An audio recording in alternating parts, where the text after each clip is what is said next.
मैं सबसे पहले मंच पर आमंत्रित करने जा रहा हूँ रामायण धर द्विवेदी साहब को, जो अयोध्या से तशरीफ़ लाए हैं, रामनगरी अयोध्या से तशरीफ़ लाए। मैं अभिषेक तिवारी साहब, जिनका ताल्लुक़ तो लखनऊ से, लेकिन ये आपके ही शहर शिमला में आपको इधर से उधर बड़ी जिम्मेदारियां निभाते हुए मिल जाएंगे। बहुत अच्छे कवि हैं और आर्मी से ताल्लुक़ है आपका। अमन अक्षर तो जाहिर है कि इनको हम सभी जानते हैं, अच्छे कवि और शायर होने के साथ साथ वायरल कंटेंट, वायरल शायर भी हैं। बहुत प्यारे हमारे भाई, बहुत प्यारे मित्र हमारे। मैं बहुत अदब और एहतराम के साथ वैद प्रकाश वैद साहब से भी रिक्वेस्ट करता हूँ, वैद प्रकाश वैद साहब से भी, जाहिर है कि आप सब जानते हैं वैद प्रकाश जी को। महेंद्र अजनबी साहब भी किसी परिचय के मोहताज नहीं है। जोरदार तालियों के साथ हिंदी हास्य व्यंग का एक बड़ा प्यारा नाम। और डॉक्टर ओम निश्चल, चाहे वो हिंदी कविता हो, हिंदी साहित्य हो, हिंदी आलोचन हो।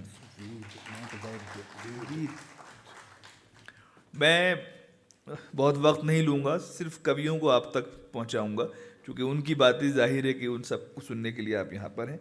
मैं आज का प्रारंभ करना चाहता हूँ, शुरुआत करना चाहता हूँ। शुरुआत ज़रा एनर्जेटिक होनी चाहिए। एक साहब हैं जिनकी कविताओं पर तो शायद अभी नहीं, लेकिन उनकी व्यक्तित्व पर रिसर्च चल रही है।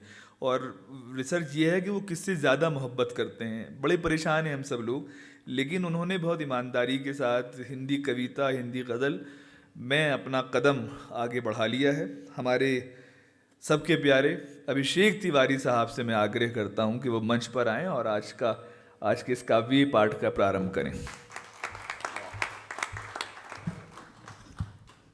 थैंक यू जश्न अदब, शुक्रिया शिमला। माँ वीणा वादनी को याद करके आप सभी के सामने एक गज़ल के 4 मिसरे रख रहा हूँ और उसके बाद सीधे सीधे भक्ति रस पे आऊँगा, मैं कविताओं की ओर आऊँगा। देखें, थोड़ी थोड़ी हर कहानी याद है, वाह, थोड़ी थोड़ी हर कहानी याद है बचपन जवानी याद है, वाह, थोड़ी थोड़ी हर कहानी याद है बचपन जवानी याद है। मैथ्स में कमज़ोर हूँ लेकिन मुझे, अच्छा, मैथ्स में कमज़ोर हूँ लेकिन मुझे उसका नंबर मुँह ज़बानी याद है। भाई वाह, मैथ्स में कमज़ोर हूँ लेकिन मुझे अद्भुत अद्भुत, बहुत उसका अच्छा, नंबर मुँह ज़बानी याद है। वाह, थोड़ी थोड़ी हर कहानी याद है बचपन जवानी याद ये है। हमारे ही नंबर भूल जाते हैं बस। क्या बात है, वाह। और सीधे सीधे भक्ति पर आता हूँ और तहत में अपनी पंक्तियाँ आप सभी के सामने रखता हूँ। देखिए, कृष्ण जीवन भी हैं, कृष्ण संहार हैं। वाह, कृष्ण जीवन भी हैं, कृष्ण संहार हैं। कृष्ण ही सूक्ष्मता, कृष्ण विस्तार हैं। क्या कृष्ण जीवन भी हैं, कृष्ण संहार हैं। कृष्ण ही सूक्ष्मता, कृष्ण विस्तार हैं। कृष्ण ही आत्मा, कृष्ण परमात्मा। कृष्ण ही आत्मा, कृष्ण परमात्मा। कृष्ण ही बंध हैं, कृष्ण उद्धार हैं। कृष्ण ही बंध हैं, कृष्ण उद्धार हैं। कृष्ण के नाम से यज्ञ होते फलित, क्या बात, कृष्ण के नाम से यज्ञ होते फलित। कृष्ण के नाम से योग है सब जनित। कृष्ण के नाम से भक्ति का भाव है। कृष्ण ही ज्ञान है, कृष्ण ही सार है। वाह, कृष्ण ही ज्ञान है, वाह, कृष्ण वाह, ही सार वाह। हैं। कृष्ण संपूर्णता, कृष्ण ही शेष हैं। कृष्ण संपूर्णता, कृष्ण ही शेष हैं। कृष्ण ही काल हैं, कृष्ण ही देश हैं। कृष्ण चैतन्यता की परम चेतना। कृष्ण ही सारे दर्शन का आधार हैं। कृष्ण ही सारे दर्शन का आधार हैं। कृष्ण का ध्यान करते हैं योगी सभी, कृष्ण का ध्यान करते हैं योगी सभी। कृष्ण के आसरे पर हैं भोगी सभी। कृष्ण करुणावतारम है ये जान लो। कृष्ण ही यार हैं, कृष्ण ही प्यार हैं। कृष्ण ही यार हैं, कृष्ण ही प्यार हैं। तो शुक्रिया शिमला, शुक्रिया जश्न अदब, शुक्रिया, थैंक यू। देखिए, जिस इब्तिदा की, जिस प्रारंभ की हमें ज़रूरत थी, आवश्यकता थी, अभिषेक तिवारी ने आज के इस कवि सम्मेलन को वो दे दिया है। आप सब लोग भी शामिल रहिएगा, क्योंकि कवि सम्मेलन या मुशायरा दोनों तरफा होता है। अगर आप खामोश होंगे तो मंच भी खामोश होगा।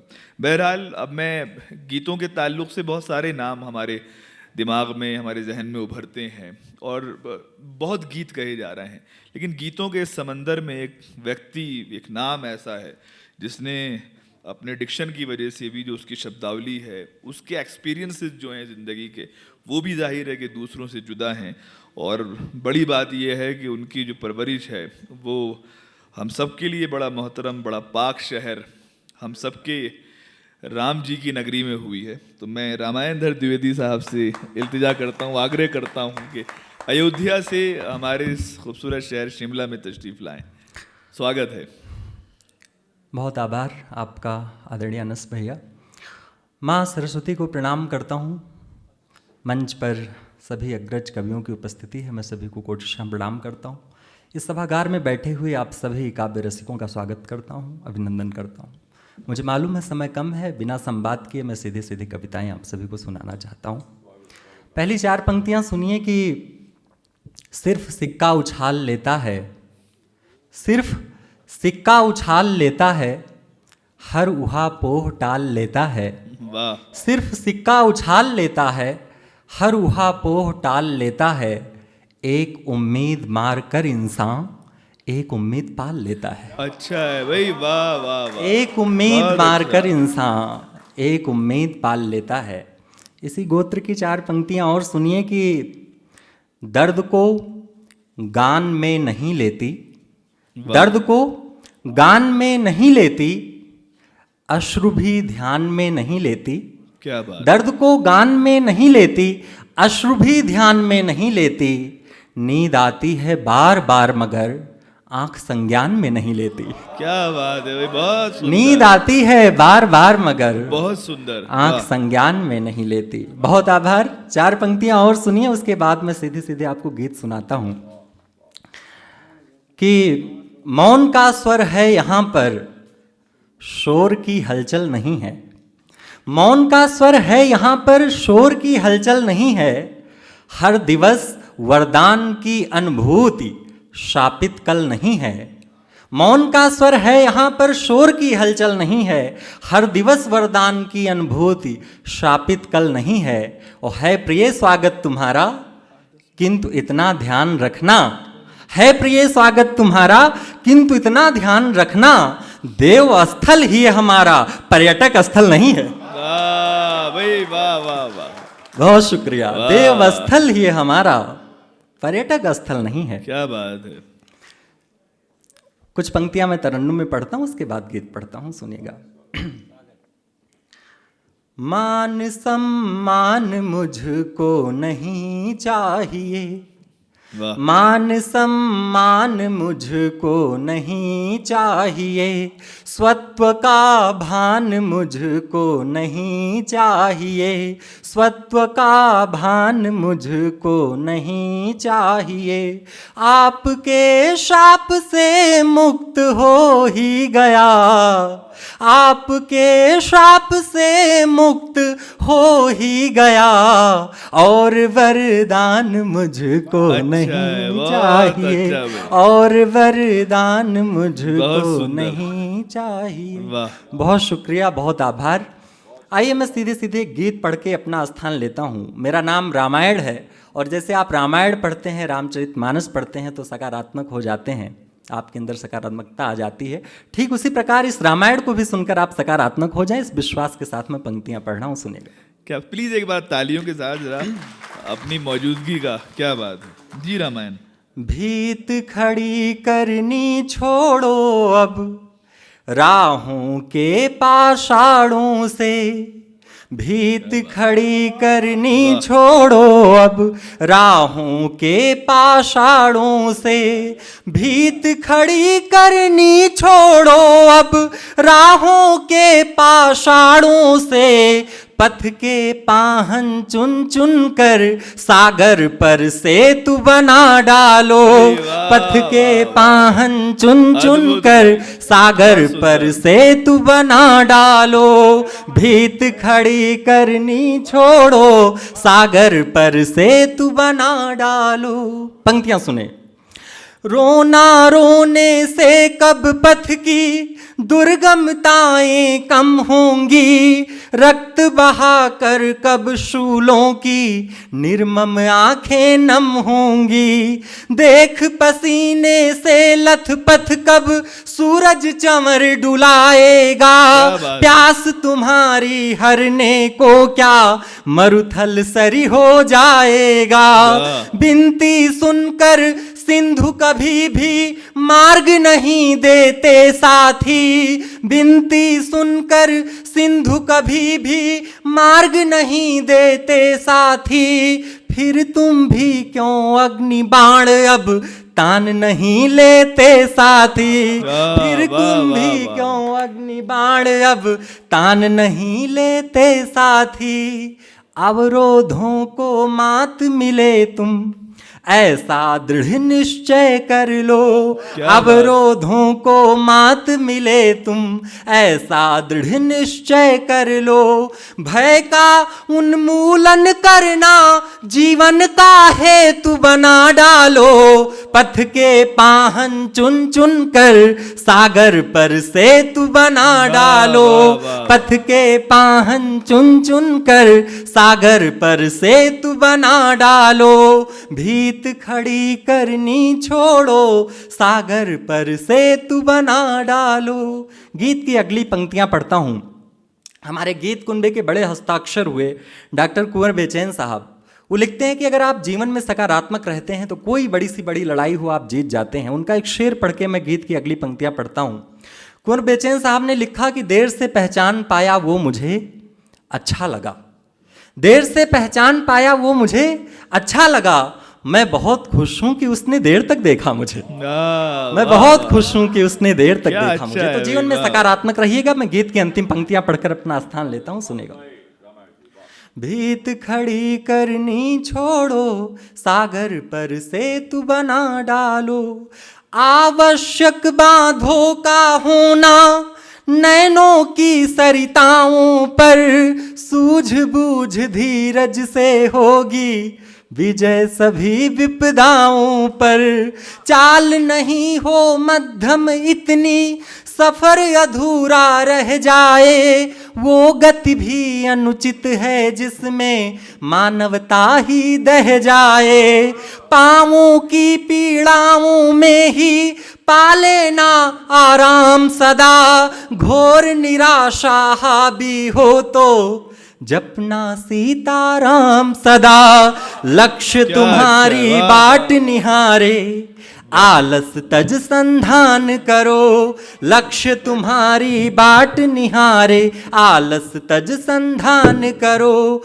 कठिन लगन के धागों से अपना जय के तू बना डालो, पथ के पाहन चुन चुन कर सागर पर से तू बना डालो।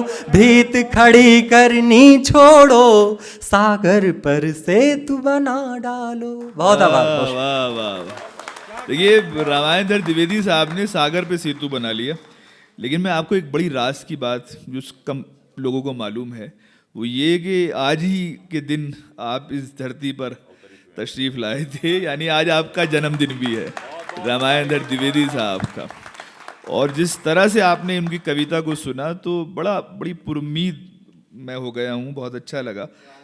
कुछ कविताएं आप तक पहुँचती हैं, कुछ तक आपको पहुँचना पड़ता है। तो बहुत बहुत मुबारकबाद आप सभी लोग। अब मैं एक और नाम, और बड़ा यंग और बड़ा एनर्जेटिक नाम हिंदी कविता का और हिंदी मंचों का, जिन्होंने सबको इलेक्ट्रीफाइंग कर दिया है। और अच्छी कविता तो जाहिर है कि अच्छी कविता होती है, लेकिन अगर अच्छी कविता वायरल कविता भी हो जाए तो वहाँ पर भी सुकून मिलता है। बहुत सारी बातें की जा सकती हैं, लेकिन हम सब अमन अक्षर साहब को जानते हैं कि एक बड़े प्यारे कवि हैं, बहुत नौजवान, और हम सबकी प्लीज़ ज़ोरदार तालियों के साथ अमन अक्षर साहब का स्वागत कीजिए।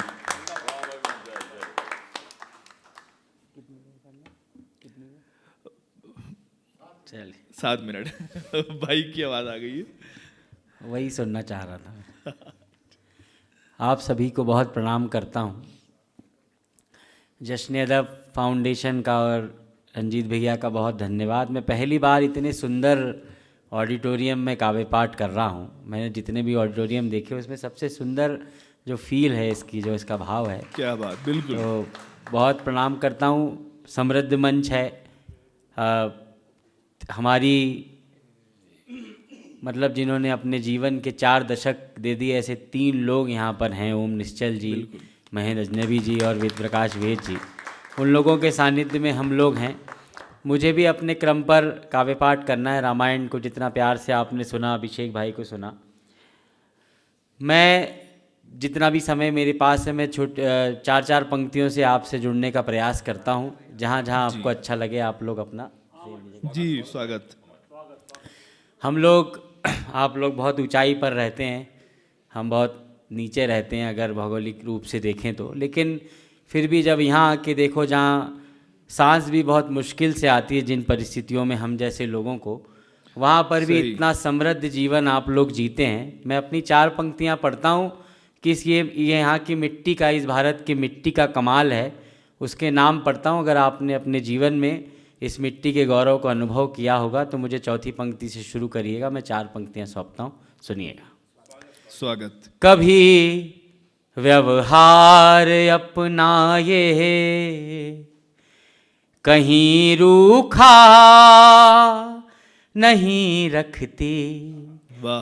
कभी व्यवहार अपनाए कहीं रूखा नहीं रखती, भले तन सूखता जाए ये मन सूखा नहीं वाह, रखती, वही वाह, भले तन सूखता बहुत अद्भुत। जाए ये मन सूखा नहीं रखती। बहुत सुंदर। यहाँ दुनिया में कितने हैं जो रोटी छीनने वाले, यहाँ दुनिया में कितने हैं जो रोटी छीनने वाले।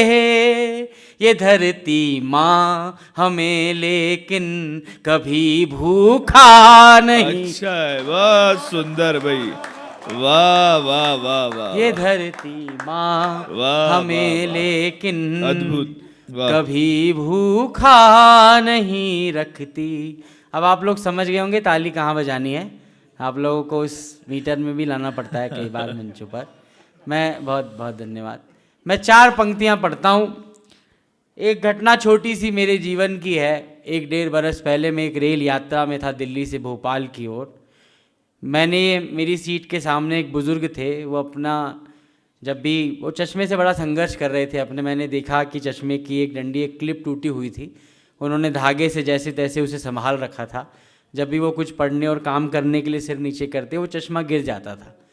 इसने उस समय पता नहीं कैसा असर डाला, लेकिन 4 पंक्तियाँ उस घटना से निकाल कर मैं लाया हूँ। मुझे आप लोगों का सर्वाधिक समर्थन मेरे पूरे काव्य पाठ में इन्हीं 4 पंक्तियों पर चाहिए। मैं सौंपता हूँ, ये घटना याद स्वागत, रखिए, और ये 4 पंक्तियाँ मंच को समर्पित करता हूँ, सुनिएगा। ये घटना याद रखिए और ये 4 पंक्तियाँ।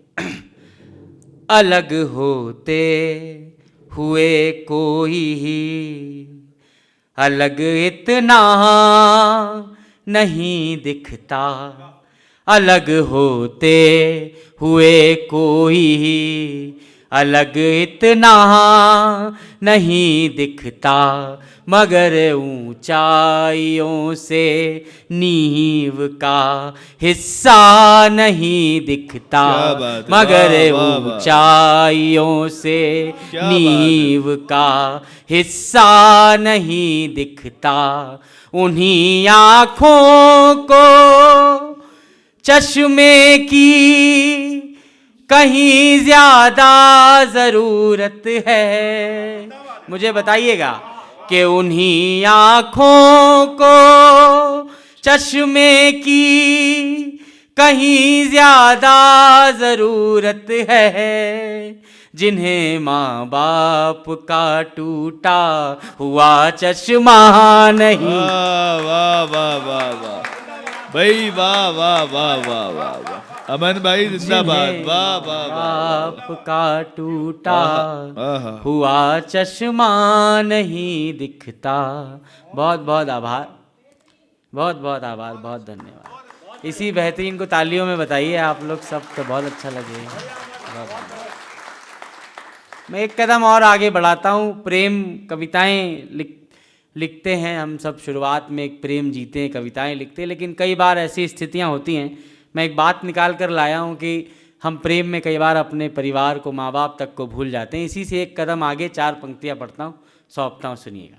मोहब्बत ने यहाँ अक्सर यही अंजाम पाया है, वाह, कमाया मोल मिट्टी का मगर सोना गवाया है, कमाया मोल मिट्टी का मगर सोना गवाया है। किसी के प्यार में उसने महल की नौकरी कर ली, किसी के प्यार में उसने महल की नौकरी कर ली, जिसे एक माँ ने बचपन से सदा राजा बुलाया। भाई वाह वाह वाह वाह भाई वाह वाह, आपने सुई हुई संवेदनाओं को जगाया। बचपन से वाह वाह वाह, सदा राजा बुलाया है। वाह। और साहित्य अदब को समर्पित करता हूँ, जश्न अदब को और साहित्य उत्सव को, और सारे साहित्यिक समाज और अदब की दुनिया जितनी है। एक तरफ पूरी दुनिया है जो अपनी विलासिताओं में, अपने उत्सव में है, और एक तरफ हम जैसे पढ़ने लिखने वाले लोग हैं। उसके बाद बस मुझे कुछ छंद सुनाने में अपनी जगह लूँगा, लेकिन ये विशेष तौर पर आज की शाम के नाम मैं सौंपता हूँ, पूरी मस्ती के साथ सुनिएगा। के अध बसे नगर में अपने ख्वाब लेके आए थे, वाह। हर सवाल का गलत जवाब लेके आए थे। वाह, वाह, हम जैसे लोग क्या हैं कि अध बसे नगर में अपने ख्वाब लेके आए थे, हर सवाल का गलत जवाब लेके आए थे। प्रेम की गली में सब शराब लेके आए थे, हम बहुत खराब थे, किताब लेके आए कि हम बहुत खराब थे। क्या बात है अमन भाई, वाह वाह आए थे। बहुत बहुत सर बहुत प्रणाम करता हूँ। हम बहुत खराब थे, किताब लेके आए थे। और बस कुछ छंद मुझे सुनाने हैं, मैं आप लोगों को समर्पित करता हूँ। इतना प्रेम देने के लिए मैं सौंपता हूँ। हिंदी उर्दू का साझा मंच है ये, कल मुशायरा भी होना है, मैं सौंपता हूँ, सुनिएगा। कि पहली छुअन से ही देह को मिला जो ताप, अंग अंग उसी एक ताप के ही हो गए। पहली छुअन से ही देह को मिला जो ताप, अंग अंग उसी एक ताप के ही हो गए। ज्ञानी विज्ञानी जिसे कहते हैं पुण्य काम, पुण्य से मिले हुए प्रताप के ही हो गए। ज्ञानी विज्ञानी जिसे कहते हैं पुण्य काम, पुण्य से मिले हुए प्रताप के ही हो गए। रोज रोज इच्छाओं को मारते रहे हैं और रोज इन हत्याओं के पाप के ही हो गए।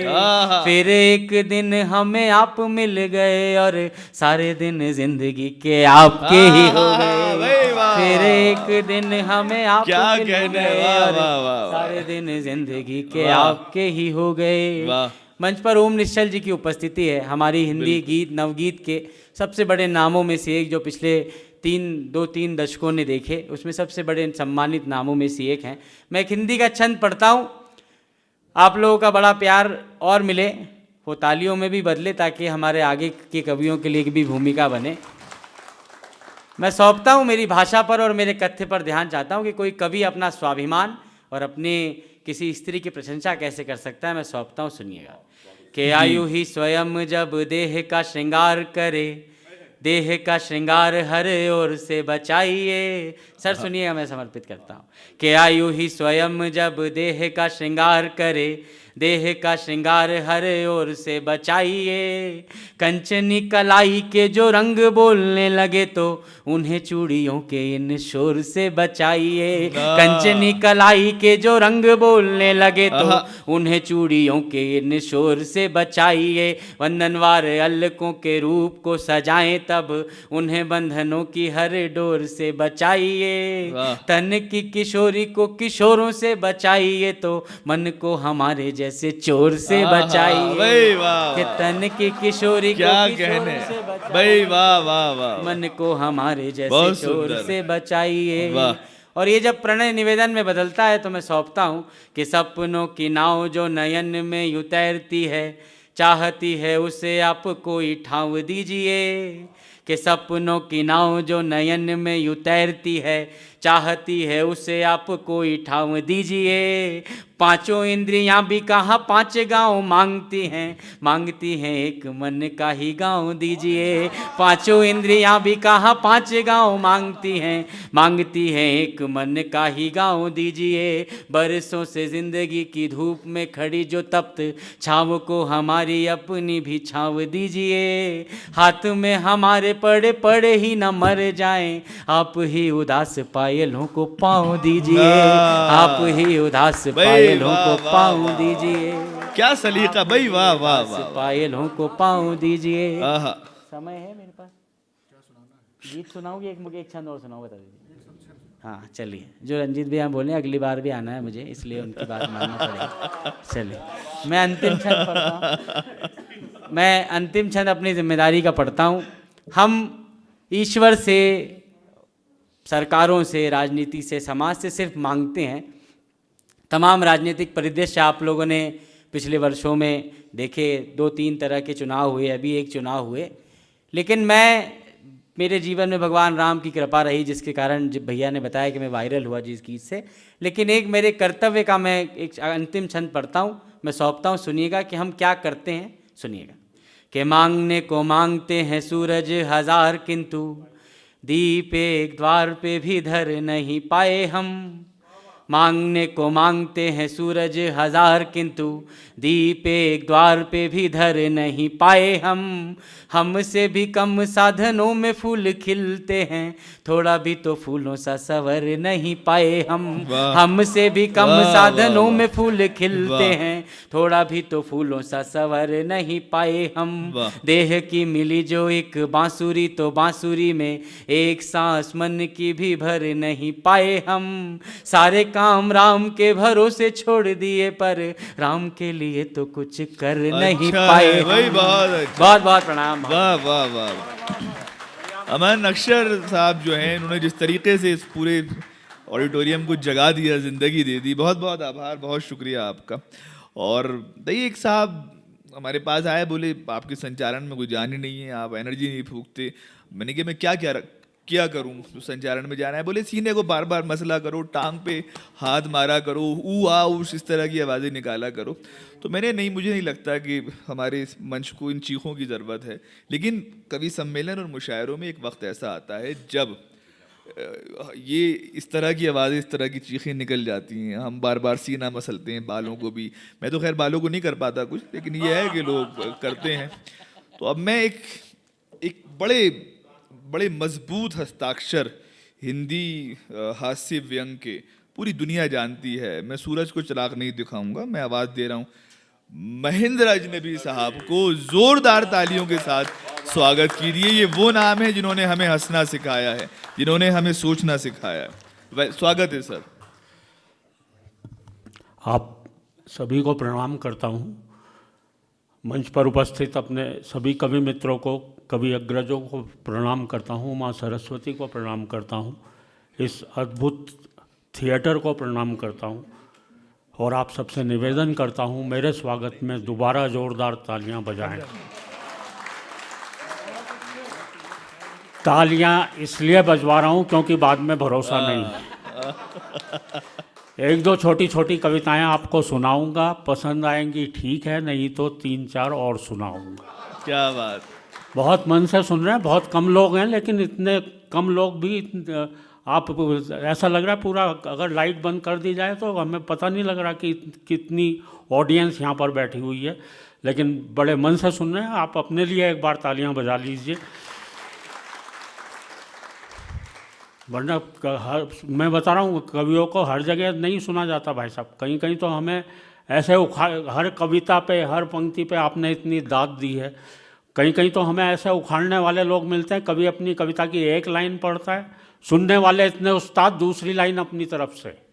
अच्छा, बिल्कुल सच्चा किस्सा बता रहा हूँ आपको। दिल्ली में मेरे पड़ोस में एक कवि सम्मेलन चल रहा था। एक कवि आए, नए नए कवि थे, एक लाइन पढ़ी, बोले मेरी मम्मी ने कुत्ते का एक पिल्ला पाला। अच्छा। तभी श्रोताओं में से एक खड़ा हुआ, बोले और उसे मंच पर छोड़ दिया। वही, वाह वाह वाह। ये तालियां बजाने वाली बात नहीं थी, क्योंकि यह कविता मैंने नहीं सुनाई थी, किसी और ही कवि ने सुनाई थी। पर इस तरह की दिक्कतें अक्सर हमारे साथ आती रहती हैं। हमारे एक गीतकार गीत पढ़ने खड़े हुए, धरा बेच देंगे, गगन बेच देंगे, धरा बेच देंगे, गगन बेच देंगे। सामने से एक लगाए हुए बैठा हुआ था। अच्छा, बोले भैया ये बता दे फिर कहाँ रहेंगे, वाह वाह वाह। जब सारी चीज़ें भेज दोगे तो। और अभी तो मैं पिछले दिनों भाई जेल में गया, आप गलत अर्थ ना निकालें, वहाँ कवि सम्मेलन था। जेलर महोदय ने कवि सम्मेलन करवाया था। और एक बहुत बारीक बात आप तक पहुँचा रहा हूँ, बात आप तक पहुँचे तो आपकी तालियाँ उठनी चाहिए।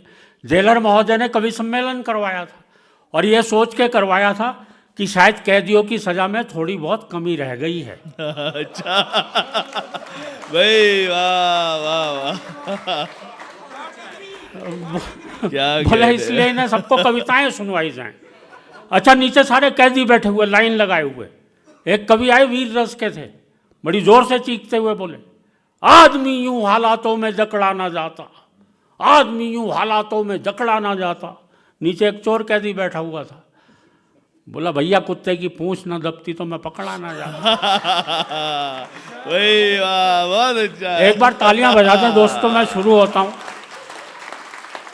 वाकई में बहुत मन से सुन रहे हैं। और आज तो इतने श्रोता एक साथ मिल भी रहे हैं। 2 साल पहले, 2.5 साल पहले तो भाई साहब हमारी हालत ख़राब हो गई थी। हमारी क्या, पूरी दुनिया की हालत ख़राब थी। वो बीमारी जिसके कारण हम लोग घर पे बैठे थे, घर पे खाली बैठे थे, भरे बैठे थे, कहीं प्रोग्राम ही नहीं थे, खाली बैठ के भरे हुए बैठे रहे। अच्छा, तो 2 पंक्तियां मैंने उस बीमारी को लानत देते हुए लिखी हैं, कोरोना का लानत देते हुए लिखने की कोशिश की है कि है कोरोना क्या कसीदा पढ़ूं मैं तेरी शान में, है कोरोना क्या कसीदा पढ़ूं मैं तेरी शान में, पूरे 2.5 साल गुजार दिए निक्कर और बनियान में।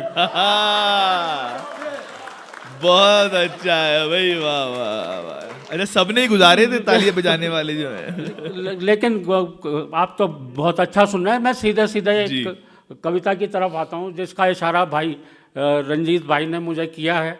आप बड़े मन से सुन रहे हैं। आज इतने बढ़िया गीतकार, इतने बढ़िया हमारे नवगीत के इतने बड़े हस्ताक्षर ओम निश्चल जी यहाँ मेरे बड़े भाई उपस्थित हैं। भाई वेद प्रकाश वेद हास्य व्यंग के बहुत श्रेष्ठ कवि आप यहाँ पर मौजूद हैं।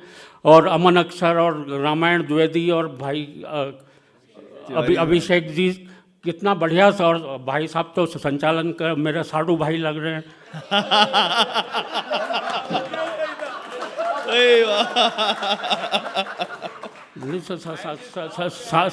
हमारे यहाँ तो आपस में मजाक चलती खूब। बोले जो किसी जो व्यक्ति के, शादीशुदा व्यक्ति के सर पर 2 ही महिलाएं हाथ फेर सकती हैं, एक पत्नी और एक माँ।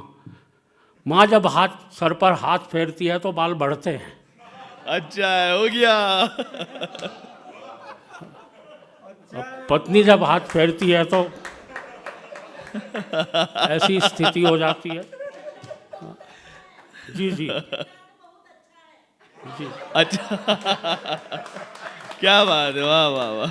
मैं प्रणाम करता हूँ आपको। बड़े मैं सीधे सीधे आपने इतने आज यहाँ पर कोई आपने वीर रस का कवि नहीं बुलवाया है।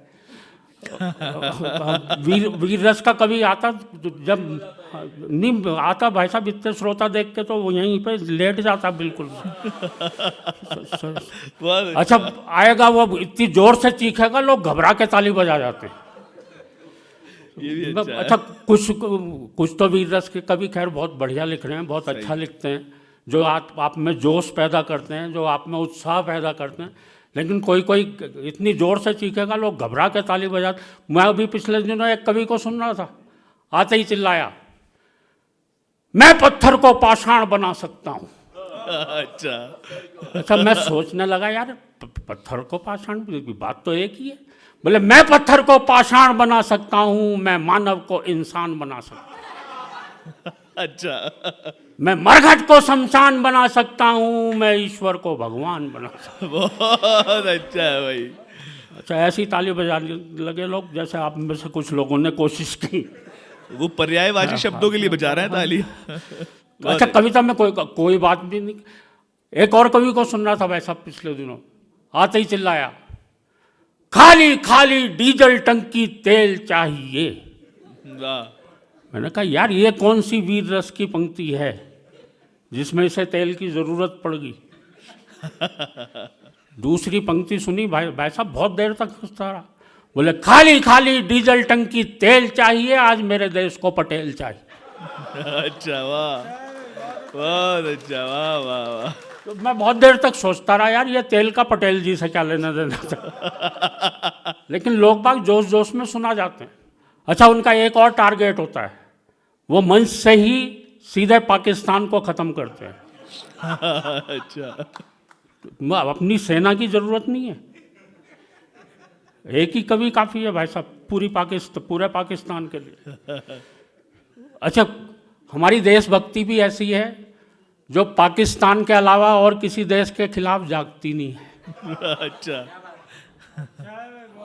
मेरे तो एक दोस्त ने एक दिन बहुत बढ़िया बात कह दी। बोला यार अगर ये पाकिस्तान नहीं होता तो हम लोग देशभक्त भी होते कि नहीं होते। बहुत अच्छा है भाई, वाह वाह वाह वाह। हालांकि एक और दोस्त ने उससे भी बड़ी बात कह दी। बोले अगर हम वाकई में सच्चे देशभक्त होते तो ये पाकिस्तान नहीं ये होता। भी बहुत अच्छा है भाई, वाह वाह वाह वाह। अच्छा इस जो मैंने कविता आपको सुनाने जा रहा हूँ, इस कविता के पीछे थोड़ी सी बात यह है कि जिन दिनों कारगिल में लड़ाई छिड़ी हुई थी उन दिनों की लिखी हुई ये रचना है। जब लड़ाई छिड़ती है, युद्ध होता है, तो जनता में भी जोश आता है। अच्छा जनता, अब वहाँ पर तो सीमा पर तो सैनिक लड़ने जाएगा, जनता तो लड़ने जा नहीं सकती। तो मेरे मोहल्ले वालों को भी खूब जोश आया हुआ था। बोले अब इस जोश को कहाँ निकालें। तो सारे लोगों ने मीटिंग करी, बोले एक वीर रस का कवि सम्मेलन करवाते हैं। अच्छा उन्हें कोई ढंग का वीर रस का कवि मिला नहीं, क्योंकि सारे के सारे बड़े बड़े शहरों में बिजी थे। अब जो कवि पकड़ के लाए भाई साहब, 60-70 कवि पकड़ के लाए। जो भी सड़क पे मूंछों वाला आदमी दिखाई दे रहा था अच्छा है, उससे कहते थे यार तू वीर रस का लग रहा, आजा आजा मंच पे बैठ जा। मैं उस कवि सम्मेलन को सुनकर आया, मेरी एक हास्य रस की कविता बन गई। किसी पर कोई कटाक्ष नहीं है, हर रस का एक अपना अलग अंदाज होता है। एक बार तालियां बजा दें, मैं सीधे सीधे कविता आप तक पहुँच। बिल्कुल अलग तरह की कविता है कि कारगिल युद्ध पर वीर रस का कवि सम्मेलन था।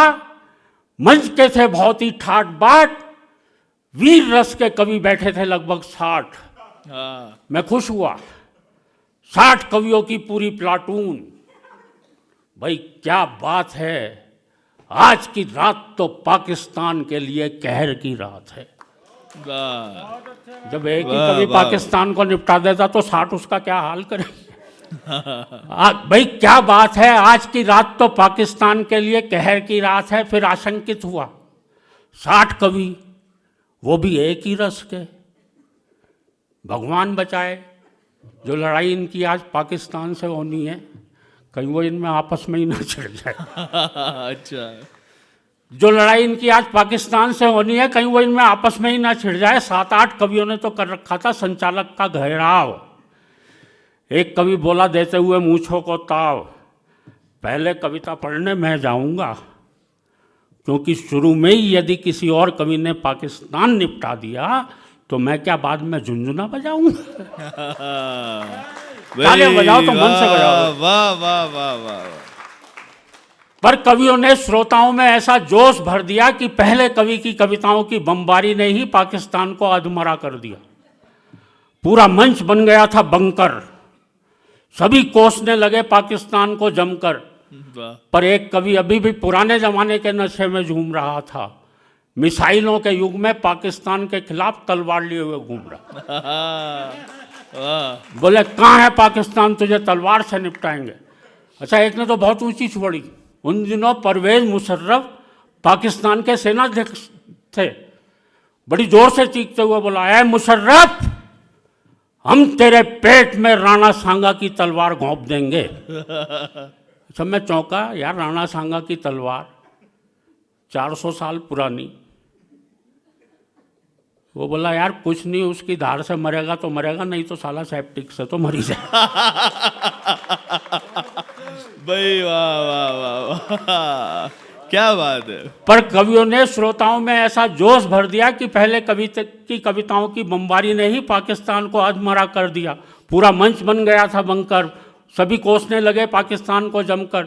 एक कवि अभी भी पुराने ज़माने के नशे में झूम रहा था, मिसाइलों के युग में पाकिस्तान के खिलाफ तलवार लिए हुए घूम रहा था। अब जो कवि आया उसने अपना एक हाथ कमर पर इस तरह से लगाया और दूसरा हाथ एक दिशा में उंगली करके उठाया और जोर से चिल्लाया, सुन ले पाकिस्तान सुन ले, सुन ले पाकिस्तान सुन ले। और अगली पंक्ति पर आपकी तालियां उठनी चाहिए। मैं चकराया, अबे ये क्या क्लेश है, जिस दिशा में यार ये कवि उंगली उठा रहा है उस दिशा में तो बांग्लादेश है। भाई वाह वाह वाह वाह। बोले जिस दिशा में यार ये कवि उंगली उठा रहा है उस दिशा में तो बांग्लादेश है। इसे कविता को गलत डायरेक्शन में नहीं सुनाना चाहिए था, ये वाला हाथ पीछे करके दूसरे वाला उठाना चाहिए। क्या बात है भाई, वाह वाह वाह। वो फिर चिल्लाया, सुन ले पाकिस्तान सुन ले। इस बार एक श्रोता ने खड़े होकर बहुत बढ़िया बात कही, आपकी तालियां चाहता हूं। वो फिर चिल्लाया, सुन ले पाकिस्तान सुन ले। एक श्रोता खड़ा होकर बोला, अबे क्या और किससे कह रहा है, पाकिस्तान तो जन्मजात बह रहा है। बहुत अच्छा है भाई, वाह वाह वाह वाह। बोले अबे क्या और बहुत किससे अच्छा। कह रहा है, पाकिस्तान तो जन्मजात बह रहा है। कवि ने उस श्रोता की नहीं सुनी और इस बार वाक्य बदला, इस्लामाबाद अगर मेरी आवाज सुन रहा हो तो सुन ले, इस्लामाबाद अगर मेरी आवाज सुन रहा हो तो सुन ले। और बात आप तक पहुंचे तो फिर तालियां उठनी चाहिए। पीछे से एक श्रोता बोला, भाई जब तुम्हारी आवाज यहीं तक ठीक ठीक नहीं आ रही है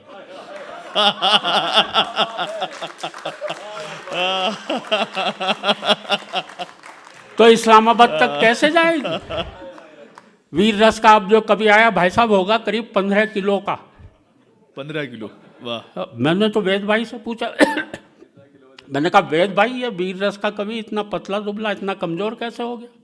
ये बोला ऐसा इसलिए हो गया क्योंकि ये हर समय फूंकता ही रहता है। अच्छा। जितना नुकसान ये अपनी कविता से पाकिस्तान का नहीं कर पा रहा उतना उससे ज़्यादा अपने शरीर का कर रखा है।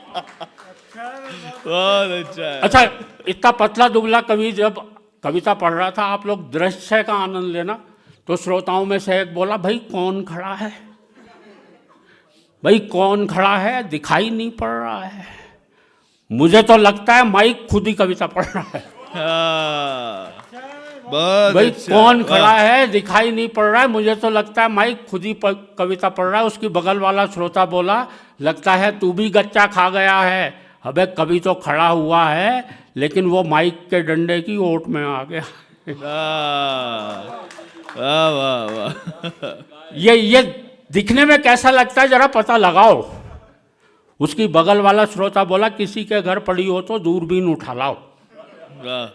अच्छा, कुछ खपती लोग भी बैठे होते हैं श्रोताओं में। एक गया अपने घर, दूरबीन लेके आया, देखते हुए बोला, बाप रे ये कभी खड़ा है उसका एक्सरे। अचानक वो कवि बड़ी जोर से थरथराया। श्रोताओं में से वो एक बोला, लगता है मेरी का दौरा आया। एक श्रोता बोला, इसे जूता सुंघाओ। दूसरा बोला, गरम गरम दूध पिलवाओ। और अगली पंक्ति पर फिर आपकी तालियां चाहता हूँ। दूसरा बोला गरम गरम दूध पिलवाओ। तीसरा बोला तू किस टेंशन में है, गौर से इसकी जेब देख, इसका मोबाइल फोन वाइब्रेशन में है। वाह वाह वाह वाह, क्या बात। वीर रस का अब जो कवि आया भाई साहब, रामलीला वाले अंदाज में आया। जितना वो अपनी कविता में पाकिस्तान की तरफ बढ़ता जा रहा था, उतना ही माइक से पीछे हटता जा रहा। अच्छा, आते ही चिल्लाया, अब की बार युद्ध हुआ तो हम झंडा फहराएंगे सीधे इस्लामाबाद पर। इस तरह से कई कवियों के हाथ हवा में जोर जोर से लहराए और उन्होंने क्रमशः लाहौर, कराची, सियालकोट, सरगोदा, हड़प्पा, गिलगित, मुल्तान तक में झंडे फहराए। अच्छा, और अगली पंक्ति पर आपकी तालियां चाहता हूँ। और श्रोताओं में पैदा ऐसा जज्बा कर दिया कि मंच से ही 5 कवियों ने पाकिस्तान के 47 शहरों पर कब्जा कर लिया। वाह भाई, वाह वाह वाह वाह वाह। अब अगले कवि की घबरा रही थी आत्मा, क्योंकि 5 कवि अब तक कर चुके थे पाकिस्तान का खात्मा। वो दौड़ता हुआ मेरे पास आया, बोला यार अजनबी, क्या करूं, कहाँ जाऊं? इन कवियों ने पाकिस्तान का एक भी शहर नहीं छोड़ा है। उसे बाकी शहरों के नाम याद नहीं थे। वाह, क्या करूं, कहाँ जाऊं? इन कवियों ने पाकिस्तान का एक भी शहर नहीं छोड़ा है। मैं झंडा कहाँ फहराऊं? मैंने कहा झंडा कहाँ फहराऊं? फिर तू और आगे बढ़ जा, ऐसा कर सीधा अफगानिस्तान पे चढ़ जा। अच्छा, बोला नहीं यार, वहाँ तो आजकल अमेरिका बम फेंक रहा है। हाँ, मैंने कहा फिर उसके आगे ईरान है, वहाँ तेहरान निकल जा। तेरा क्या जा रहा, वहाँ फहरा दे।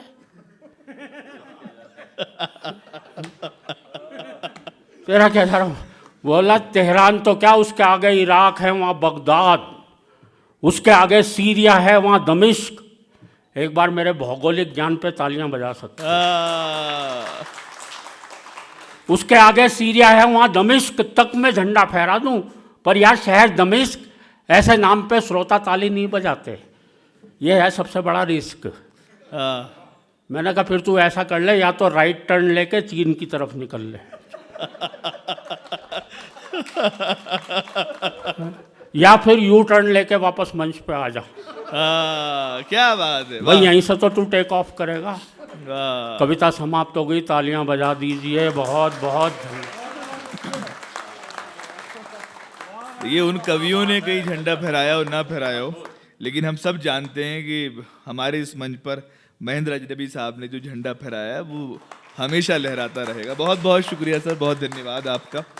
अब जाहिर है कि अगर ये कविता ना होती तो मैं कभी कभी कहता हूँ ये समाज इतना सभ्य नहीं होता।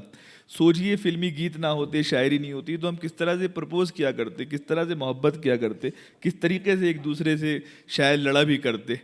लेकिन कविता में भी जो सबसे मुश्किल काम है वो है हास्य लिखना, और उस हास्य में व्यंग लिखना। यानी ये जो कवि हैं ये आपको हंसाएंगे, खूब हंसाएंगे, लेकिन एक नुक्ता, एक पॉइंट ऐसा होगा जब आपका पूरा व्यक्तित्व जो है उसको वो नुक्ता हिला जाता है। तो यही सच्चाइयाँ जो हैं, समाज की कड़वी सच्चाइयाँ, हमारे हास्य कवि जो हैं खासकर, वो हमको एक मीठी गोली में रख कर देते हैं, और वो गोली जो है जाहिर है कि हमें दूर तक और देर तक सोचने में मजबूर करती है। मैं बहुत कुछ बात करना चाहता था, लेकिन जब क्या बात है, हाँ नहीं, हम बिल्कुल हम तो चाहते हैं कि पूरी दुनिया हमारी और सारी सरहदें जो हैं मिटा दी जाएं किसी तरीके से, और हम अखंड दुनिया की बात करें, अखंड पूरे अंतरिक्ष ब्रह्मांड की बात करें। हम तो वो मोहब्बत वाले लोग हैं कवि। आइए मैं अब उस कवि को जिनको हम सब सुनना चाहते हैं, और जो जाहिर है कि हिंदी हास्य व्यंग का एक बड़ा हस्ताक्षर हैं, बड़ी दुनियाएं देखी है उन्होंने, बड़े देशों में सफ़र भी किया है, तो वो सारे एक्सपीरियंसेस उनके साथ हैं। तेरे होते हुए महफिल में जलाते हैं चिराग, लोग क्या सादा हैं, सूरज को दिखाते हैं चिराग। वेद प्रकाश वेद साहब जो हैं, मैं उन्हें आपके समक्ष पेश करना चाहता हूँ। ज़ोरदार तालियों के साथ स्वागत कीजिए। आप सभी को और मंच को नमन। रंजीत भाई मंच पर डटे हुए हैं, हर कवि को उसका टाइम बता देते हैं। मैं रंजीत भाई बिल्कुल ज़्यादा टाइम नहीं लूँगा, समझदारी से काम लूँगा। क्योंकि मुझे ध्यान है एक चोर से उसकी घरवाली ने कहा, सुनो जी घर में तेल खत्म हो गया है, बाजार से जाकर तेल ले आओ। चोर बोला, भगवान बाजार बंद तो हो जाने दे। भाई वाह वाह वाह वाह वाह वाह वाह। तो मैं जो करूँगा समय के अनुरूप करूँगा। बहुत लंबी कविता भी महेंद्र भाई ने वीर रस की सुनाई। असल में तो हास्य रस में 2 पंक्तियों का काम होता है महेंद्र भाई, ज़्यादा की जरूरत ही नहीं है। मैंने तो 2 ही पंक्तियाँ लिखी थी। अब की बार मामला सारा आर पार कर देंगे, लाहौर कराची तक दिल्ली एनसीआर कर देंगे। भाई वाह वाह वाह वाह वाह। बिल्कुल मैं आपसे दुख दर्द की बात नहीं करूंगा, क्योंकि आप अपना दर्द किसी को सुनाओ तो वही सामने से मजे लेने लगता है आपसे। वो रूस ने यूक्रेन पर हमला किया तो परेशानी में जेलेंस्की अपना सिर खुजा रहा था, बारीक बात करूंगा जी। तो उसका दोस्त ही मजे लेने लगा, बोला अब सिर में भी रूसी हो गई क्या। तालियां आपकी आनी चाहिए बात आप तक। भाई वाह वाह वाह। तो ये स्थिति है मित्रों। राजनीतिक टिप्पणियां मैं करता हूं पर यहाँ नहीं करूंगा। वजह यह है कि सारे राजनीतिक दलों का चरित्र एक सा है। पहले उसके साथ पीडीपी, बाद में इसके साथ पीडीपी, पहले उसके साथ टीडीपी, बाद में इसके साथ टीडीपी। क्या रखा है चिंतन में बैठ के बेटा बीडीपी। वाह वाह वाह वाह वाह वाह। तो मैं आपके जीवन से जुड़ी हुई छोटी छोटी बातें करूंगा। जैसे काल सर्प योग होता है, ऐसे एक होता है काल अश्व दोष। उससे पीड़ित एक आदमी की कहानी एक छोटी सी कविता में। हाँ, जब 1.5 साल के अंदर ही चली गई एक आदमी की चौथी घरवाली, वाह। जब 1.5 साल के अंदर ही चली गई एक आदमी की चौथी घरवाली, तो उसके दोस्त ने दुख प्रकट करने के बजाय उसको सलाह दे डाली अच्छा कि खराब मुकद्दर से पीछा यूं ना छूटेगा। हर 4 महीने बाद घुड़चढ़ी अपनी घोड़ी खरीदी क्यों नहीं लेता, किराए में कहां तक लुटेगा। वही वाह वाह। सलाह काम कर गई, पर हाय रे मुकद्दर, 4 महीने बाद वो घोड़ी भी मर गई। तो कुछ लोगों की सलाहें ऐसी होती हैं।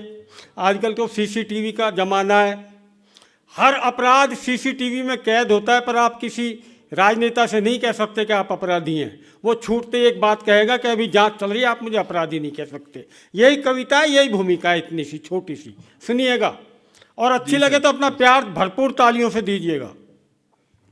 महाधूर्त नेता से जब पूछा उसके अपराधों को लेकर सवाल, महाअपराधी नेता से जब पूछा उसके अपराधों को लेकर सवाल, आप मुझे अपराधी नहीं कह सकते, अभी जांच चल रही है, कहकर गया टाल।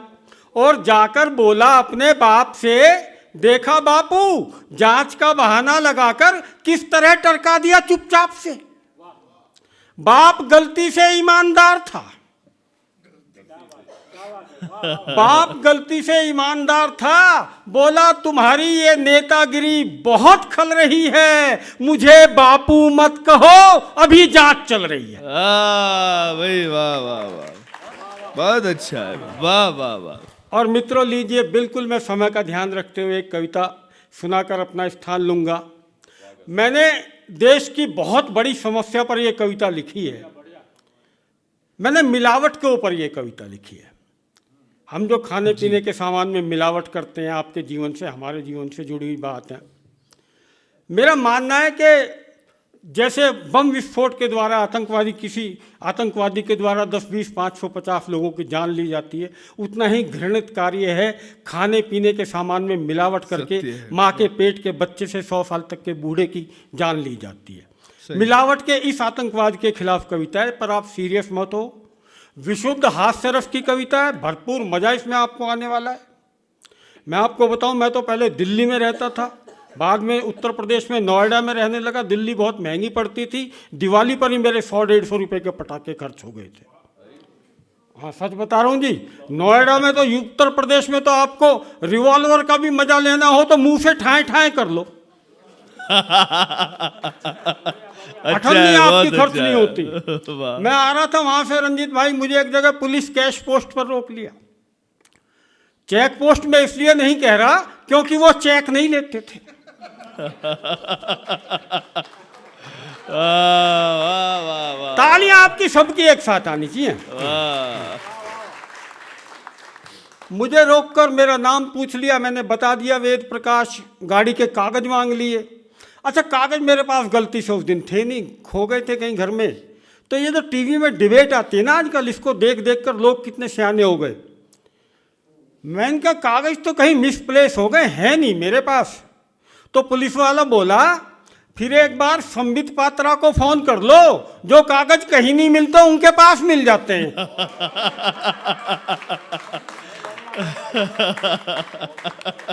तभी वहां एक लुगाई आई, बोली जी मुझे रिपोर्ट लिखवानी है, मेरे पति कल शाम से घर नहीं आए। पुलिस वाले ने कहा क्या नाम है उनका? कहने लगी कल जब घर से गए थे ना तब तक तो बदरुद्दीन था, पर ये उत्तर प्रदेश है, हो सकता है आज रामदीन हो गया हो। अच्छा है, बहुत अच्छा है, वाह। हुआ क्या साहब, इन नकली बाबाओं ने आजकल ऐसे पकड़े जा रहे हैं जो जैसे घी के टीन और कनस्तर। सच में कई बाबाओं की हालत तो ये है कि जेलर ने उन्हें चाबी दे दी, भैया जब तेरा जी करे जब आ, जब तेरा जी करे जब जा। अद्भुत, बहुत अद्भुत, वाह। हमारे सीधे सच्चे संतों को जो इन्होंने बदनाम किया है। सही।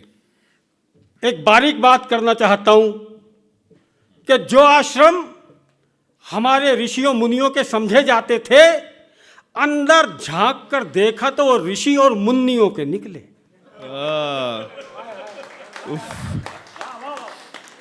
ये स्थिति हुई तब एक कविता का जन्म होता है साहब। एक बाबा पकड़े गए थे दिल्ली में रामलीला मैदान में महिलाओं के कपड़ों में, अच्छा, पता होगा आपको।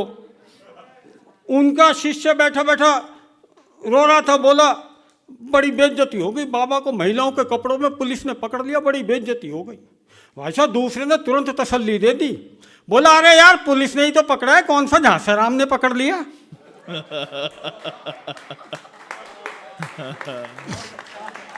वाह वाह वाह। ये स्थिति हुई तब एक कविता का जन्म हुआ। मिलावट की खिलावट आपको सुनाता हूं, आपके जीवन से और मेरे जीवन से और हम सब के जीवन से जुड़ी सीधी सीधी कविता।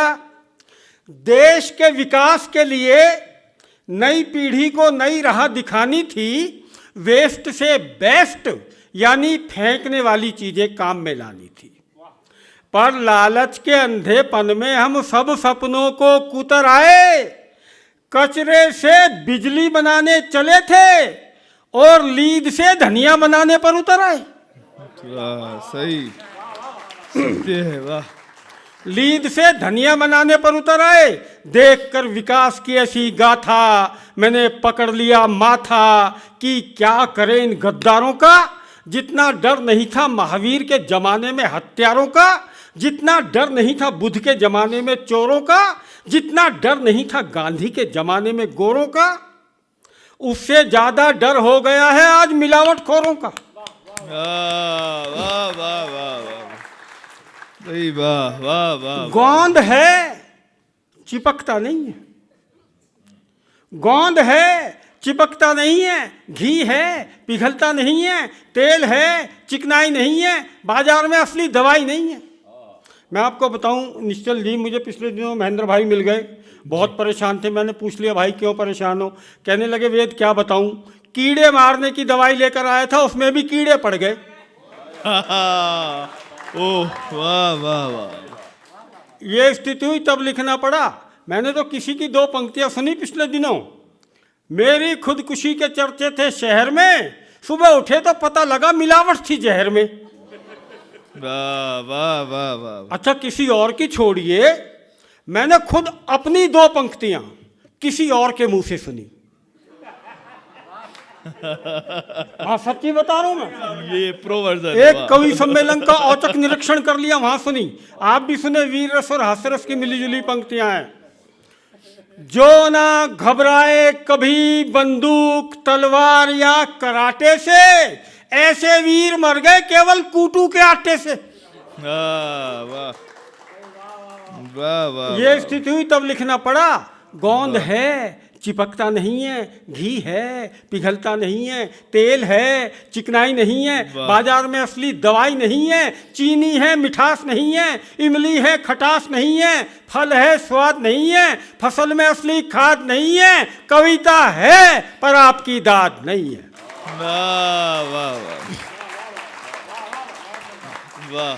फसल में असली खाद नहीं है, चावल में सौंधी भाप नहीं है, ये मिलावटखोर पिता तो हैं पर लगता है अपने बच्चों के असली बाप नहीं है। वाह वाह वाह वाह। और मात्र शक्तियां बैठिए तब कविता की महीन पंक्तियां आपको सौंपता हूं, बारीक पंक्तियां। मां परेशान है कि अब मिर्च से नजर नहीं उतरती है। वाह। माँ परेशान है कि अब मिर्च से नजर नहीं उतरती है, दुल्हन पर हल्दी भी असर नहीं करती है, उबटन से उबकाई जाती है और मिलावट की हद है, हवन में भी 5 फल नहीं उनकी पुरानी फोटो रखवाई जाती है। वाह वाह वाह वाह। और मित्रों अगली बार आपके मध्य आऊं न आऊं, मेरा नाम आपको याद रहे न रहे, पर जो मैं पंक्तियां पढ़ रहा हूं निश्चित रूप से आप एक बार सुनेंगे तो जिंदगी भर आपको याद रहेंगी। तब मुझे अपनी तालियों से बताइएगा। इस मिलावट के हमने ऐसे ऐसे चमत्कार भुगते हैं, काली मिर्च बो तो पपीते उगते। वाह वाह वाह वाह। इस मिलावट के हमने ऐसे ऐसे चमत्कार भुगते हैं, काली मिर्च बो तो पपीते उगते।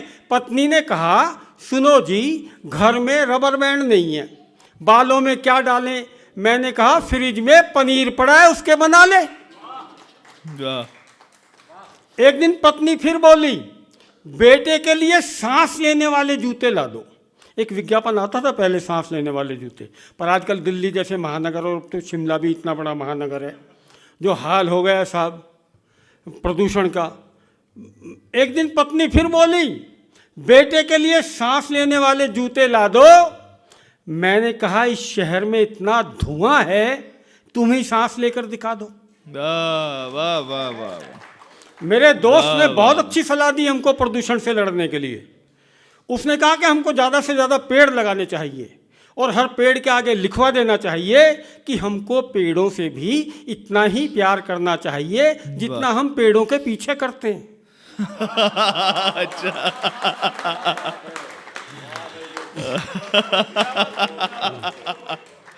दिल्ली में सरकार ने पॉलीथीन पर बैन लगाया तो मित्र के हाथ में पॉलीथीन देखकर मैंने उसे समझाया अब इसका इस्तेमाल बंद कर दो, इसी में तुम्हारी भलाई है। उसने कहा गौर से देख, ये पॉलीथीन नहीं है, दूध की जमी हुई मलाई है। कहते हैं खाते वक्त मन प्रसन्न रहना चाहिए, पर मैं तो खाना देखते ही सन्न रह जाता हूँ। थाली भी अब मुझे डराने लगी है, अब मैं उसमें रखा खाना नहीं खाता, वो मुझे खाने लगी है। वाह वाह वाह वाह वाह। दाल चेहरे पर पाउडर लगाए बैठी है, मटर ग्रीन एंड लवली चिपकाए बैठी है, ग्रीन एंड लवली। वाह। लौकी ने देह में उभार के लिए इंजेक्शन लिया है, और जिस दूध की दही रखी है उसने सवेरे ही शैम्पू किया है। वाह। ये जो सजी धजी थाली का दुल्हन सा चित्र है, लगता है किसी तिरिया का उल्टा चरित्र है।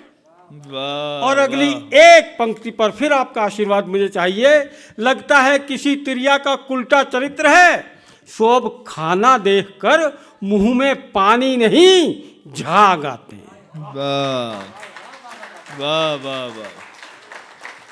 और फिर दो पंक्तियों का आप आनंद लें। मेरा मतलब है अगर खाली ना ऐसे खाने की 1-2 प्लेट, तो बेटा फिर कितना ही घुमा लियो बाबा रामदेव की तरह पेट। अच्छा। भगवान भी तुम्हें नहीं बचा पाएगा, क्योंकि उसकी जान को अलग लफड़ा है, अगले की खुद की जोत में ही चर्बी वाला घी चढ़ाए। देखा ना अभी आपने तिरुपति के प्रसाद में, मंदिरों में, लड्डू में किस तरह की मिलावट की खबरें आई। अगले की खुद की जोत में ही चर्बी वाला घी चढ़ा है, पर कृष्ण जी अब भी अपना खेल जमा लेते हैं। माखन चोरी के इल्जाम पर यशोदा मैया को सफाई नहीं, मेडिकल रिपोर्ट थमा देते हैं कि ना बुखार चढ़ो, ना बीपी बढ़ो, ना सूजन आई, ना कोलेस्ट्रॉल बढ़ो पायो, क्लियर है मैया मोरी, मैं नाही माखन खायो। वाह वाह वाह वाह वाह। क्लियर है मैया मोरी, मैं नाही माखन खायो। और अंत में इतना ही कहना चाहता हूं लालच के अंधों से, कितने जन्मों का जोड़ लोगे इन मिलावटी धंधों से। महावीर की, गांधी की अहिंसा को याद करो। हत्याओं के लिए तो धरती पर पहले ही बहुत हथियार हैं, ये मिलावट जैसे और नए नए तरीके मत ईजाद करो, ये मिलावट जैसे और नए नए तरीके मत। और आधा मिनट और आपका बस। मित्रों, एक बार मैं ऐसे ही मिलावटी खाना खा के बीमार हुआ, तो मैंने आयुष्मान योजना का लाभ लेना चाहा। हाँ, तो मुझे मिडिल क्लास वाला कहकर रिजेक्ट कर दिया। बारीक बात कर रहा हूँ, पकड़ना आप। फिर मैंने प्राइवेट हॉस्पिटल में इलाज कराया, उसका बिल भरा, तब जाकर मैं आयुष्मान योजना लायक हुआ। भाई वाह वाह वाह वाह वाह वाह वाह वाह। दो गुंडे बैठे बात कर रहे थे आपस में, यार ये कितना घटिया काम है, हम बच्चों का अपहरण करते हैं, फिर फ़ोन करते हैं, फिर पुलिस के डर से छिपे रहते हैं, फिर छोड़ने जाते हैं, फिर लेने आते हैं, बड़ी आफत का काम है, चलो एक प्राइवेट स्कूल खोल लेते हैं। क्या बात है भाई, वाह वाह वाह वाह वाह। मैं तो आपको सच बात बताऊंगा, एक स्कूल मॉल में घूमने गया। School mall? हाँ हाँ, स्कूल मॉल ही हो गए अभी। वाह। हाँ, किताबों के शोरूम और तो और ट्रेवल एजेंसियों के शोरूम अंदर। वाह। उसमें नई बात बस एक थी, अंदर जाते हुए नहीं, बाहर निकलते हुए तलाशी ली जाती थी, कहीं दिमाग में एजुकेशन भर के तो नहीं ले जा रहा। वाह वाह वाह वाह भाई, वाह वाह वाह। हालत ये हो गई, मैंने तो अपने घर में अपनी बिटिया की बिटिया से कहा कि बेटे अखबार में आया है कि चित्रकार ने इस चित्र में कितनी गलतियां की हैं, ढूंढ के बताओ तो बच्चों को क्या पढ़ाया जाता है। वो बोली नानू पापा कहती है वो मुझे, वो बोली नानू पापा इसमें नेहरू की 10 गलतियां हैं।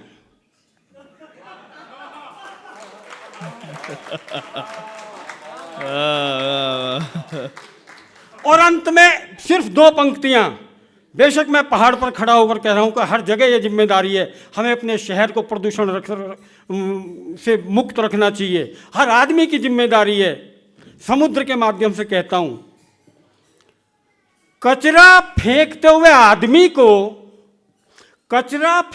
आदमी को समुद्र ने बस इतना बताया था, यार तुमने तो मेरा नमक खाया था। आभार, धन्यवाद, बहुत बहुत धन्यवाद। वेद प्रकाश वेद साहब थे। देखिए, आप बड़ा संजीदा वक्त है, समय है। एक 7वीं कक्षा का बच्चा मेरे पास आया और मुझसे प्रश्न किया कि सर ये पूरी दुनिया जो है ये ईश्वर ने बनाई है, भगवान ने बनाई है। मैंने कहा हाँ बेटा, धरती को ईश्वर ने बनाया है। ये जो इस पे रेखाएं खींची हुई हैं, अलग अलग बॉर्डर्स हैं, ये इंसानों ने बनाए। हाँ, इंसानों ने बनाए। मुझे ये बताइए कि मैं किसकी मानूं।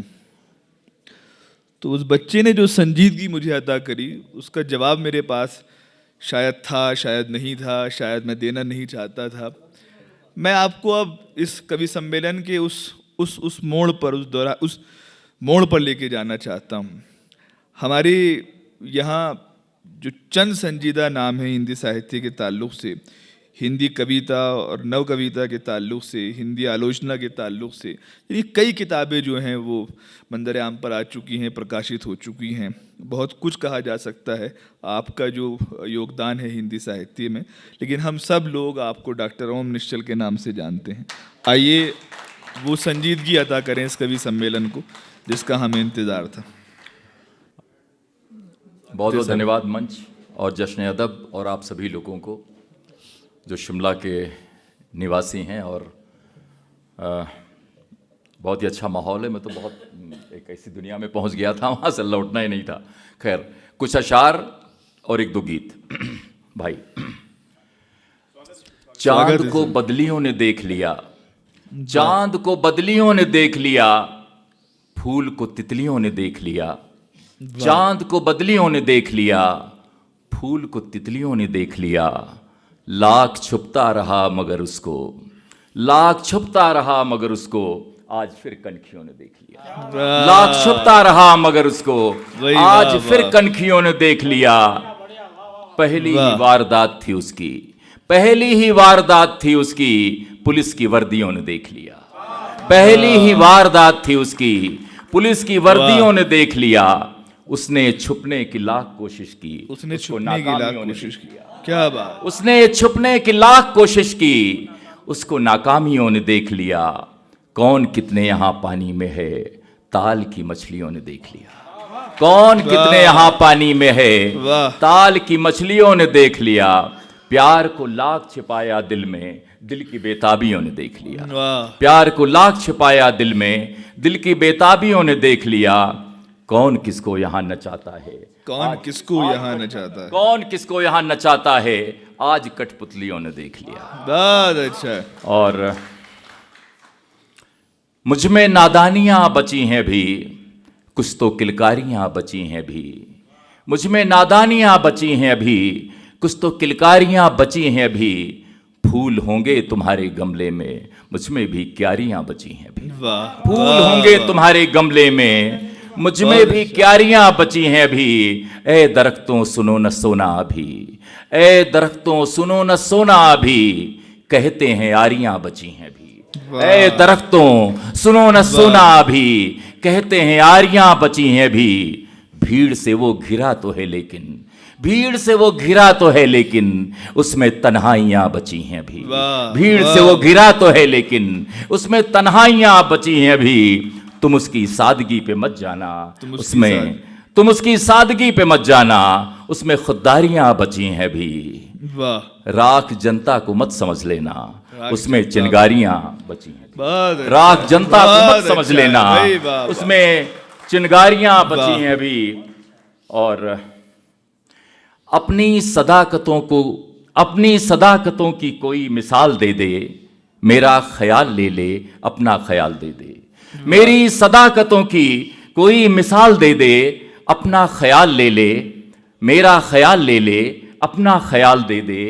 मौसम जो फागुनी हो, तन भीग भीग जाए। मौसम जो फागुनी हो, तन भीग भीग जाए। मेरा अबीर ले ले, अपना गुलाल दे दे। मेरा अबीर ले ले, अपना गुलाल दे दे। मेरा मूड हो रहा है, कोई गजल लिखूं मैं। मेरा मूड हो रहा है, कोई गजल लिखूं मैं। मुझे इत्र में भिगो कर कोई रुमाल दे दे। मुझे इत्र में भिगो कर कोई रुमाल दे दे। जो निरख रहा है बादल, खेतों में खड़े होकर, हाथों में जाके उसके कोई कुदाल दे दे। वाह। हाथों में जाके उसके कोई कुदाल दे दे। मैं अपने प्रिय से केवल इतना ही चाहता हूं, मैं अपने प्रिय से केवल इतना ही चाहता हूं। मेरा हाल चाल ले ले, मुझे हाल चाल दे दे। अपनी सदाकतों की कोई मिसाल दे दे, मेरा ख्याल ले ले, अपना ख्याल दे दे। वाह। गीत मैं पढ़ देता हूं। एक गीत पढ़ रहा हूं जी सर, स्वागत। भाई रामायण जी। भर दिया है प्रेम से मन पंक्तियों ने, भर दिया है प्रेम से मन पंक्तियों ने। नेह से भीगी तुम्हारी चिट्ठियों ने, भर दिया है प्रेम से मन पंक्तियों ने। नेह से भीगी तुम्हारी चिट्ठियों ने। वाह। सोचता हूँ किन ख्यालों में रही हो, कल्पना भीगे रुमालों में रही हो। सोचता हूँ किन ख्यालों में रही हो, कल्पना भीगे रुमालों में रही हो। तो छू लिया मन आज जैसे तितलियों ने, छू लिया मन आज जैसे तितलियों ने नेह से भीगी तुम्हारी चिट्ठियों ने। वाह वाह वाह। छा गए हैं मेघ घिर आई घटाएं, वाह। चल रही चारों तरफ पुरवा हवाएं। वाह। छा गए हैं मेघ घिर आई घटाएं, चल रही चारों तरफ पुरवा हवाएं। वाह। तो हाथ कांधे पर रखा है बिजलियों ने, हाथ कांधे पर रखा है बिजलियों ने, नेह से भीगी तुम्हारी चिट्ठियों ने। छू लिया भर दिया है प्रेम से मन पंक्तियों ने, नेह से। और आखिरी पद है इस गीत का। कभी मन कहता कि सारी बात कह दें, कभी मन कहता कि सारी बात कह दें, अब सही जाती नहीं बरसात कह दें। कभी मन कहता कि सारी बात कह दें, अब सही जाती नहीं बरसात कह दें। तो दिल की सारी बात कह दी कनखियों ने, दिल की सारी बात कह दी कनखियों ने, नेह से भीगी तुम्हारी चिट्ठियों ने। वाह। और एक गीत जो शिमला का मौसम है, अभी दिल्ली का होने वाला है अगले दिनों में, उसी मौसम का, उसी आभा का एक गीत है। जी सर, स्वागत। गुनगुनी धूप है, गुनगुनी छाँव है, गुनगुनी धूप है, गुनगुनी छाँव है, गुनगुनी धूप है, गुनगुनी छाँव है। एक तन एक मन एक वातावरण, एक तन एक मन एक वातावरण, प्यार की गंध का जादुई व्याकरण, प्यार की गंध का जादुई व्याकरण, मन में जागी मिलन की अमिट चाह है, गुनगुनी धूप है, गुनगुनी छाँव है, गुनगुनी धूप है, गुनगुनी छाँव है। नींद में हम मिलें, स्वप्न में हम मिलें, नींद में हम मिलें, स्वप्न में हम मिलें, जिंदगी की हर एक शाम में हम खिलें, जिंदगी की हर एक सांस में हम खिलें। हमको जग की नहीं आज परवाह है, गुनगुनी धूप है, गुनगुनी छाँव है, गुनगुनी धूप है, गुनगुनी छाँव है। पद देखें। चिट्ठियाँ जो लिखी, संधियाँ जो रची, चिट्ठियाँ जो लिखी, संधियाँ जो रची, तुम मिले जब से बेचैनियाँ हैं जगी, तुम मिले जब से बेचैनियाँ हैं जगी, कल्पना में पगी प्यार की राह है, गुनगुनी धूप है, गुनगुनी छाँव है, गुनगुनी धूप है, गुनगुनी छाँव है। और इस गीत का आखिरी बंद है। दो घड़ी बैठ कर, दो घड़ी बोल कर, दो घड़ी बैठ कर, दो घड़ी बोल कर, तुम गए सांस में छंद सा घोल कर, तुम गए सांस में छंद सा घोल कर, सिम्फनी नींद है, चंपई ख्वाब है, सिम्फनी वाह, वाह। नींद है, चंपई ख्वाब है, गुनगुनी धूप है, गुनगुनी छाँव है, वाह। गुनगुनी धूप है। एक गीत आखिरी पढ़ देता हूं, शायद समय कम हो। छोड़ दूं जी? हाँ, तीर क्या बात है, वाह। उसी मिलन का गीत है ये, भेंट अखबार का गीत है। तीर्थ कोई पा लिया हमने, जब लिया अखबार में तुमने, गीत है ये। वाह। तीर्थ कोई पा लिया हमने, जब लिया अखबार में तुमने। तीर्थ कोई पा लिया हमने, जब लिया अखबार में तुमने।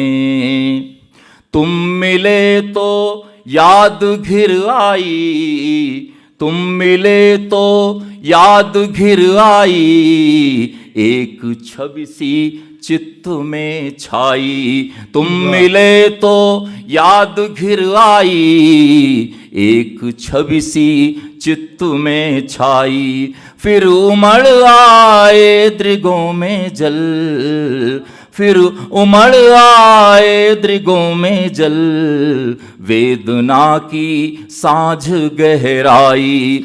फिर उमड़ आए दृगों में जल, वेदना की साँझ गहराई। झिलमिलाए फिर पुराने दिन, झिलमिलाए फिर पुराने दिन, आँख में सपना लगा तिरने।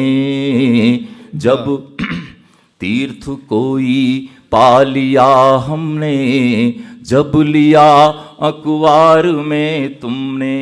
पर देखें, तुम न थे तो जिंदगी कम थी, तुम न थे तो जिंदगी कम थी, रोशनी में रोशनी कम थी। तुम न थे तो जिंदगी कम थी, रोशनी में रोशनी कम थी। हास से उल्लास ओझल था, हास से उल्लास ओझल था, आंसुओं में भी नमी कम थी। वाह। तो उंगलियों में भर गया कंपन, उंगलियों में भर गया कंपन, कनखियों से जो छुआ तुमने। उंगलियों में भर गया कंपन, कनखियों से जो छुआ तुमने। तीर्थ कोई पा लिया हमने, जब लिया अखबार में तुमने। गीत का आखिरी बंद है। बो गया एहसास कोई फिर, छंद सा नवगीत की धुन में। हो गया एहसास कोई फिर, छंद सा नवगीत की धुन में। भर गया चुपचाप जो कोई, फिर अपरिमित रंग सावन में। खुल गई मन में लगी गिरहें, खुल गई मन में लगी गिरहें, सांस में पुरवा लगी बहने। खुल गई मन में लगी गिरहें, सांस में पुरवा लगी बहने। तीर्थ कोई पा लिया हमने, जब लिया अखबार में तुमने। शुक्रिया, बहुत धन्यवाद।